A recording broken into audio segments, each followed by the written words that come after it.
Per la terza e penultima batteria, in corsia 1 Arianna Piccolo, alla 2 Laura Unfer, in 3 Francesca Boarini, alla 4 Beatrice Mascotto, in 5 Zoe Cavinato, in 6 Eva Speranza, 7 Susanna Fiorese, in 8 Irene Merlo.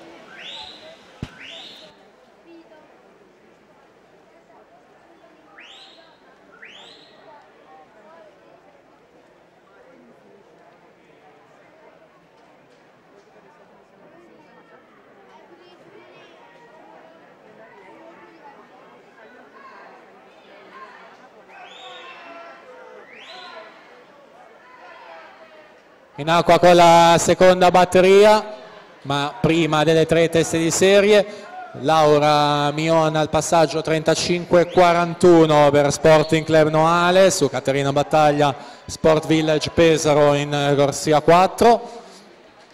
Primo riferimento quindi anche per questi Centorana Junior, Laura Mion che mantiene il comando, 1:15:09 su Caterina Battaglia, 1:15:45.